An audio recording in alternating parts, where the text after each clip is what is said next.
Hello, welcome back to the channel. In this week's video, we're doing something completely different because we're wrapping up the complete series, the mini series that I've been doing here in Montenegro. But this time, this guy's joining me. I made it. I've come to Montenegro. My name is Greg Snell. For those of you who don't know who I am, probably on your channel they don't. A couple of years ago, we basically introduced Greg to the channel when we run a tour, hidden photo tour to Georgia. Tell them more about that. Yeah, that was the first opportunity to run a really unique workshop with James. And we had a great success and decided to do it again. So we're here in the Balkans scouting Montenegro to bring a group of intrepid photographers here in October, which is already happening. So we're here to make sure that we can take these people to some really unique hidden locations, including where we're going in this video.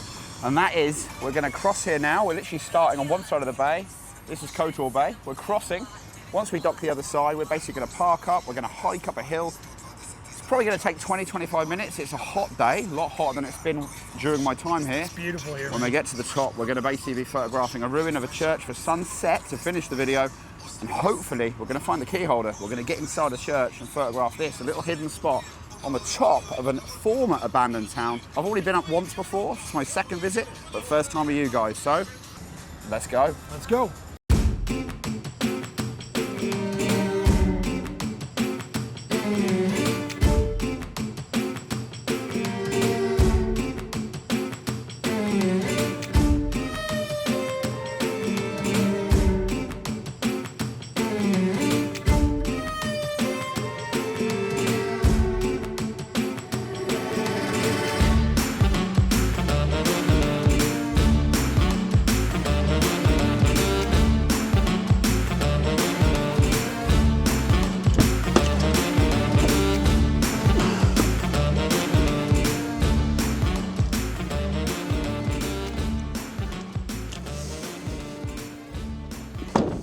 Job, lighten my load. I'm not going to take everything up to the top because I've done it before.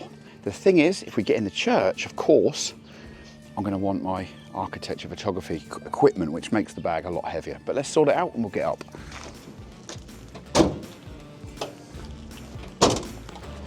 Nice.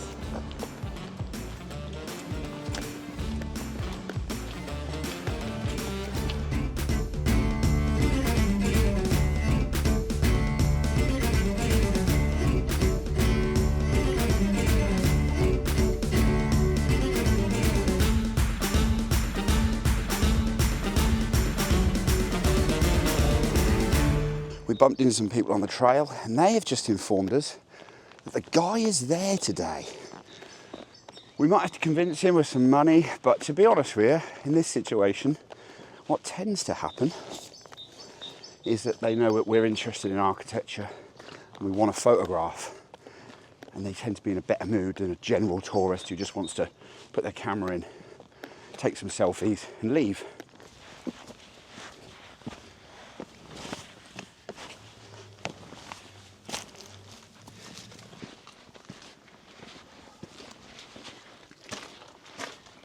Guess what?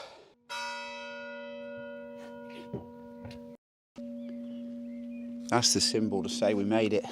So now I'm glad that I took all of my equipment with me. Because when it's open, you're now rewarded. A couple of days earlier, I'd also brought the group here. We waited for more than 3 hours, but nobody showed up to unlock the place. And it's just one of those things that happens on trips like this.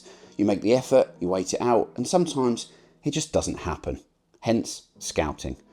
Coming back on my own, or at least with Greg, I finally had the chance to see it properly.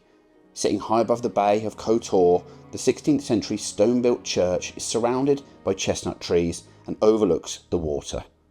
The setting is quiet, almost forgotten, with an incredible view across the bay. Inside it's simple but atmospheric, with fragments of old, frescoes still cling to the walls, and beautiful chandeliers. It's one of those places where you feel both the weight of history and the calm of being far away from the main tourist trail. I've decided to go for a 17mm landscape orientation shot just of this, nothing else. And the reason for that is there's just too many lines that don't line up for me personally. And you know I like my lines, right? So that's a bit of a challenge. We turned off the lights in there because it makes things a little bit easier. So if you ever come across architecture like this, if you can ask to turn off the lights, it makes things much easier. So that's exactly what we did. The next thing is I eliminated all other problems from the scene. So I moved a couple of items out of the way to be able to photograph the church itself, things that were complicating the scene. So what you're going to see here is my shot of inside, and you'll see in that shot that actually the chandelier does not line up at all. Now, if you ever have this situation when you're photographing places like this, you should always photograph the architecture, not fixtures, fittings, lighting, and so on. In other words, you don't try and position yourself so that the chandelier is in the middle of the room and the room is then not in the middle. What you do is you photograph the room and let the chandelier be where the chandelier sits. So what I've done is I've zoomed in. I've taken just the center of the altar and I've photographed that. And to be honest with you, that's what drew me in originally anyway. With the original photos I saw online, there was texture in there, color, and that's what I liked. That's what I was drawn to. Next up, we've got the fact that I actually then went off to the side and did a 2-point perspective, but a little bit closer in, under the chandelier, keeping it out of frame.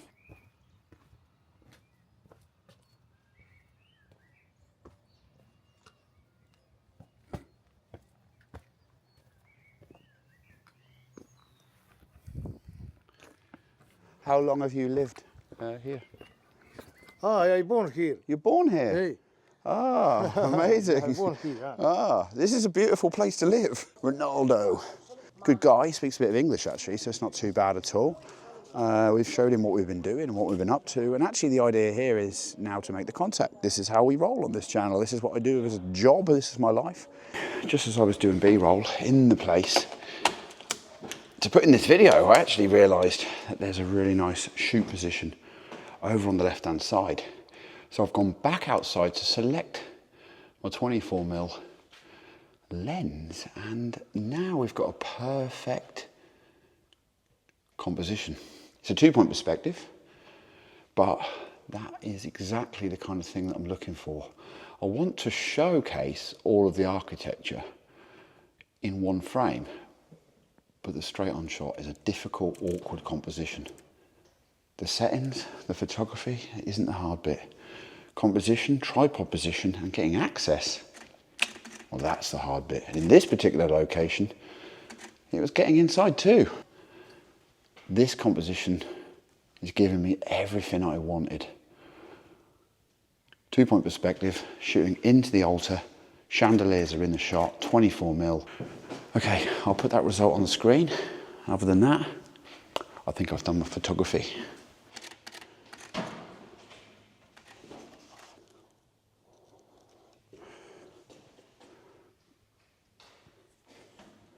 How did you like the church? It is kind of challenging.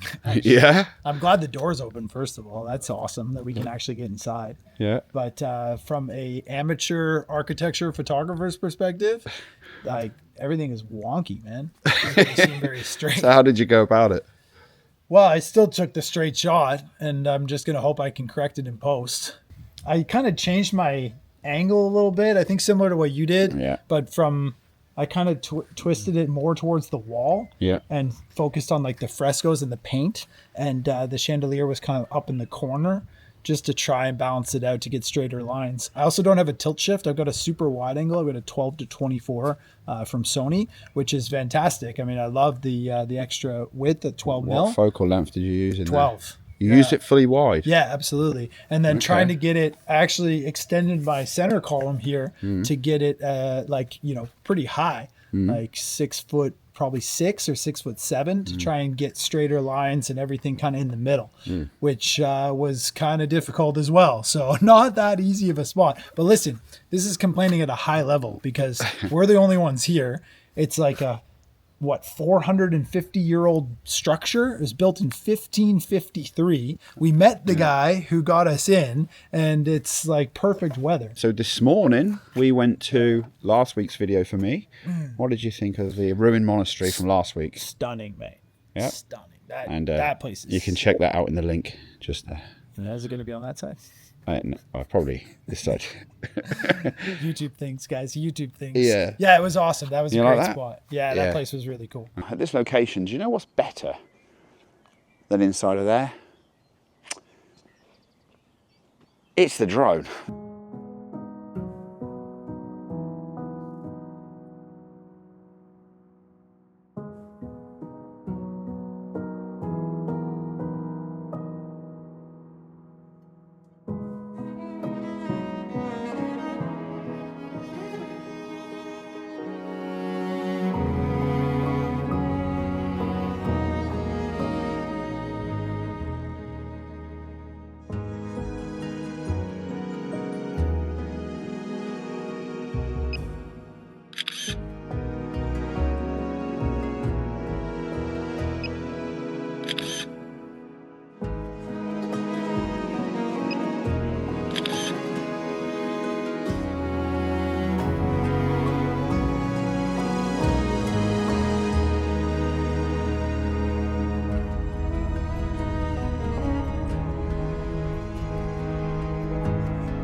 Well, I've decided I'm going to move further down for the other shot, just in case something happens.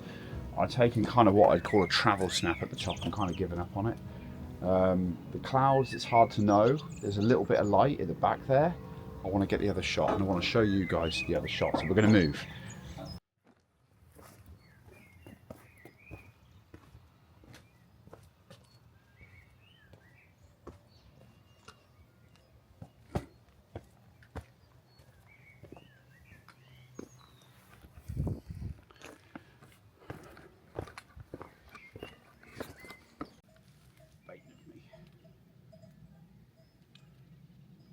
Composition.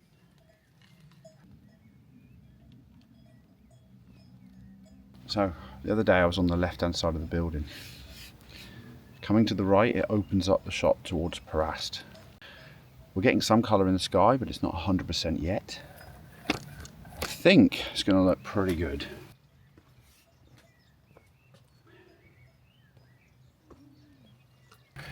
I'm shooting f11. That's rare, isn't it? Because we've got a lot of depth, but I'm also probably going to have to focus stack on the town as well. We'll see what happens. For now, I've just done the church shot. Either way, the church shot's better than my previous attempt. This is where we are. This is what we're doing. And that's the shot. I mean, there's these purple flowers down here, which last time I tried to get in there too. But the problem is the tower starts to get a little bit in front of the town. So here I've decided not to do that, and I'm just sort of showing a bit of the interest. Composition's looking quite cool. In a low position, might even lower myself a little bit more. But what I've tried to do is put the church ruin like a little bit over the top of the, mountain in the back. Across the top is the top of the frame, and the rule of thirds is the mountains. The church is on the left side. You've got the opening up. You've got the little bit of interest here, and you've got the town on the right. All we're waiting for now is that. He's using a filtered approach. I'm using a bracketed approach. Both will work. No big problem. We just want something here. You got to admit, the location is fantastic. It's amazing. This has been a good day. What's up, YouTube? Love you guys. All right. Okay, so Greg was right. The sunset never really kicked off. But in all honesty, it really didn't matter. I'd already captured a couple of shots that I was more than happy with. I love the way the light bursts in from the left on both of these frames. And looking back, nearly everything I captured in Montenegro worked out. From hidden gems to off the beaten path spots, this scouting trip gave us exactly what we needed. We spent the next day slowing down, steak and chips for dinner, and some incredible drone photography over Budvar as a storm rolled in across the distance. Full 360-degree views, amazing imagery. This also marks the final video from Montenegro from the series. Just me, Greg, 2 drones in the air to close it out. Okay, that's basically everything for today. We didn't really get the sunset that we kind of hoped for, but that's why we do architecture photography on this channel, right? It's not my job to worry about the clouds, it's my job to worry about interiors, and that we definitely nailed today. To be honest with you, it's been a pleasure though to be out with someone else filming and photographing today. It's not usual for me, and that pretty much wraps everything from here in Montenegro. For me, it's a long drive back in a couple of days' time over to Serbia, flying back to Istanbul, doing a workshop, and then where am I next? Going to Cuba. Oh yeah, I'm going to see you guys too in Cuba. That's all for now. Got any comments, leave them below. Bye bye for now.